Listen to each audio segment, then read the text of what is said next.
Parshat Tetzaveh continues as a continuation from Truma, which talked about the Mishkan, and Tetzaveh focuses on the lighting of the menorah. So let's just spend a little bit of time discussing the menorah. There's a famous medrash Rashi quotes that there seems to be an apparent contradiction in the psukim in terms of how the menorah was built. So the Medrash points out, initially Moshe is told va'asisa, and he should make the menorah. And by the Moshe Rabbeinu built the menorah. Yet the Torah later on uses teaseh, that it was done. Moshe did not play an active role, but somehow the menorah formed by itself. So the Medrash resolves this apparent contradiction by saying that originally Moshe tried to construct the menorah, so therefore he's active, but at the end of the day he couldn't figure it out, so God told him to throw the block of gold into the Aish, and as a result, Nasa Me'ela, the menorah was actually made by itself. So that's how the Medrash reconciles the apparent contradiction. On one hand, Moshe was active, on the other hand, it happened by itself. So there's I saw in an article or in a piece on the Parsha from Rabbi Gottlieb, who's quoting Rav Aaron Lichtenstein. He heard at a Sheva Brachas that Rav Aaron asked this dumb question: what was so special here about the menorah that Moshe couldn't figure it out? Moshe was a pretty bright guy, obviously, from all that he accomplished. And in many things, he knew how to, every other part of the Mishkan he knew how to build, but pumped by the menorah, he couldn't figure it out. What's in the Nakuda here? What is the Medrash getting at that Moshe couldn't figure it out? So Rav Aaron explained, in Derech Machshava, Derech Drush, that obviously it wasn't the physical construct of building the menorah. That he could have figured out like everything else. But it was much more. It's a much more deeper message. As we know, the Mishkan was made Mishka, from one piece of gold. As Rashi tells us that you couldn't melt in different pieces of gold together. You had to take one big piece of gold and make the menorah. And as the Mefarshim point out, that's to signify that the menorah represents the unity of the Jewish people, the achdus of the Jewish people. You need one piece of gold. You can't take many different things. You need achdus. On the other hand, we know the menorah has so many other things. It has the branches, the goblets, the flowers, the knobs. There's so many different things going on with the menorahs. On one hand, you're telling me it has to be from one piece of gold to show achdus, yet the menorah is full of many other aspects. So what is going on here? So that's what Derech Drush, that's what Moshe is having a hard time figuring out. How could it be that on one hand the menorah has to be miksha, on the other hand there's so much detail to design that so many pieces all over the place? So that's what HaKadosh Baruch Hu explained to him, a lesson of achdus among the Jewish people. But achdus doesn't mean everyone doing the same thing, everyone looking alike, everyone talking alike, everyone thinking alike. Of course, there's some basic principles we have of Amunah, the Yud Gimel Ikarim, Rav Abba's Ikarim. We have some basic Ikarim, basic principles of faith, and as well as we have basic minimum demands of halacha. But after you get through the basic demands of halacha and Amunah, then beyond that there's plenty of room for individuality and creativity, etc. And therefore that's what HaKadosh Baruch Hu taught Moshe. Mishka can coexist with all the different designs of the menorah. And therefore, even though it's a very profound lesson, it's not so obvious, and therefore Hashem had to even reiterate to Moshe Rabbeinu. And it's not just limited to the menorah, but it's limited to all parts of life, all parts of religious life or any type of life. And Rav Aaron Lichtenstein added as well, another insight one could learn out is that when Moshe, again it seems to be that Moshe ultimately built the menorah. In other words, the way the Midrashim explain is that upon Moshe started building it, he had difficulties, the God showed him the blueprint and he still couldn't do it, and then he said, okay, just throw it in. So the shaila is, Rav Aaron asked, the Sfas Emes, why give Moshe such a hard time? You saw him struggling, just let him throw in the gold right away. Why let him continue to struggle? And that's what the Sfas Emes points out. In order to be Zocha to Siyata the Shemaya, Hashem has to see that you've gone to the utmost, you tried the most one can. It's not just limited to the menorah, to anything. In fact, that's what we find the Orach Chaim HaKodesh in the Parshas Truma, that he explains why is it that when it goes in order of level of how much things are worth and the donations, but then at the end of the day it puts the Avnei Sholem, Avnei Marum, which are the most expensive, it puts it at the end. So there are many answers. But the Orach Chaim HaKodesh brings down that one of the answers is because where did the princes get the Avnei Marum, where did they get the pearls and pieces that go in? It says it fell from the Anei HaKavod, from the clouds of glory. So they didn't put much effort into it. And we know in all aspects of life, easy come, easy go. If you don't put any effort in, it's not going to last. And therefore, that's what the lesson here by the menorah. That not just limited to the menorah, when it comes to Avodas Hashem, HaKadosh Baruch Hu wants you to try as much as you can. And in fact, that's how we could explain as well these two Yisodas of Rav Aaron. The first Yisod about how Achdus fits in. It's not just everyone doing the same thing, but everyone getting along. And then, but to achieve this Achdus is very difficult, and therefore it requires a continuous and a consistent effort. And therefore getting closer to people who may not think the same, look the same, even if though, like Moshe Rabbeinu, he failed a bunch of times until he actually got it right and God let him throw it in the menorah, so too it might take us many times. And in fact, that's what the Chazal tell us, that the Mishkan is a miniature world. And how did it work with the Mishkan? He had to take it up, put it down, take it up. Why bother taking it up and putting it down? Just let God, let have him do it right the first time. But God wanted to teach us the lesson of life, that, as it says, Sheva Yipol Tzaddik V'kam. The difference between a tzaddik and a rasha is both fall, but a tzaddik picks himself up afterwards, the rasha stays down. It's the effort that's the difference. And that's the yisod here. We have to apply our consistent effort in trying to work out the achdus. And how fitting it is that right is coming with Purim. That's the whole yisod of the mitzvah of Mishalach Manas, the Trumas Hadeshen, or the Manas Levi writes, it's to foster achdus, or being relationship. And therefore you give Shalach Manas, and you invite people to the Suda, not just people you are best friends with, but people you want to rekindle a relationship with. And in fact, that's what the 3H points out. Why no bracha on Mishalach Manas? It's a mitzvah midrabanan. We always make brachas even on minhagim. So they're only mitzvahs drabanan. So Rav Sridech explains, but here the whole purpose of the gift is to foster achdus. So if you're saying, wait a second, I'm giving it because I have to, it undermines the whole purpose of the mitzvah. It's like as one gadol used to say, someone came to visit someone and do bikar cholim, and he said,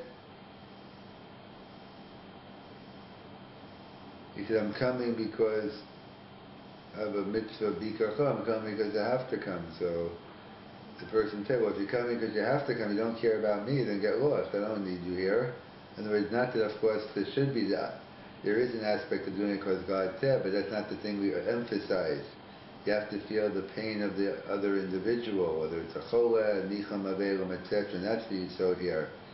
We have to work out the achdus, and achdus sometimes is very difficult, and we're still waiting for it to rebuild the Bayis Shlishi, and that's the lesson here of the menorah, that Achdus doesn't mean everyone has to do the same thing. We have some basic, we need the basic Amunah and Halacha, and then we could have differences, but we have to learn how to get along with those who are different than us, and that's the Yisod of the Menorah, and that's the Yisod of the Mitzvah of Mishalach Manos and the Suda Purim. This coming Shabbos is Parshat Tetzaveh. It's the Shabbos before Purim, so we read Parshat Zachor. So we'll try to tie in Tetzaveh with Zachor and Amalek.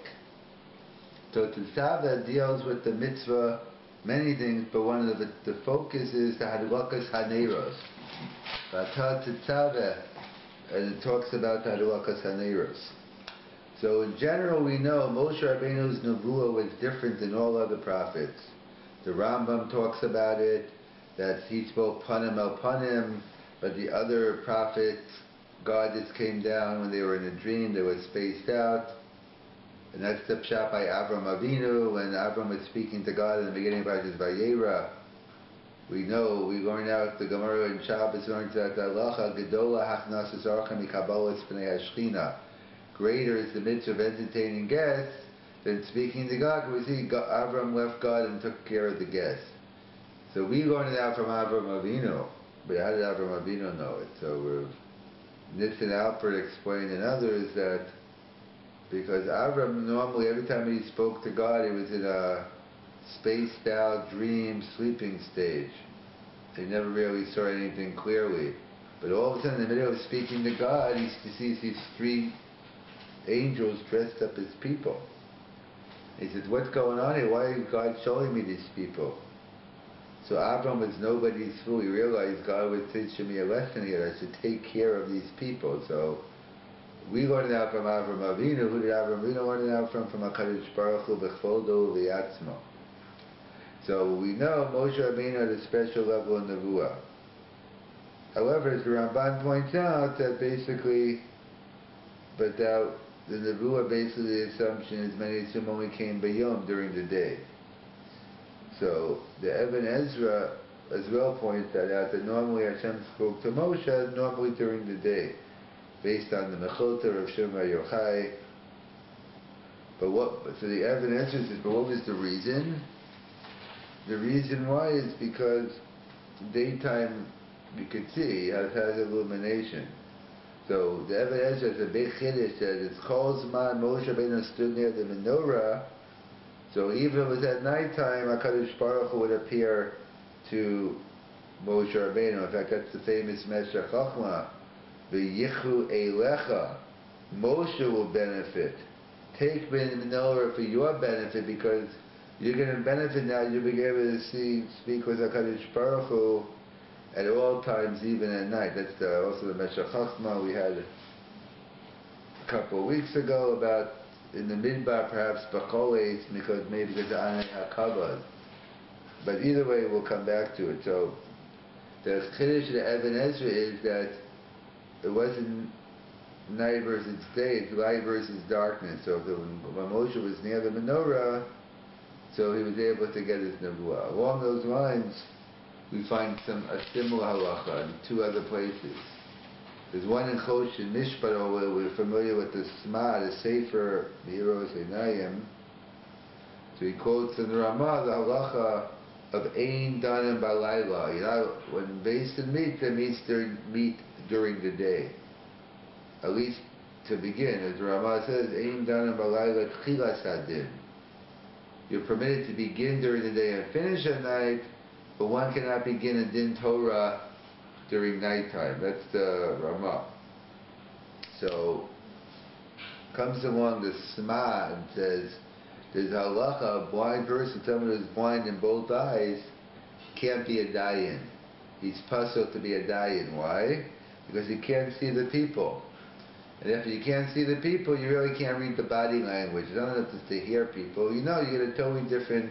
Sometimes just hearing someone is better than nothing than just reading a transcript.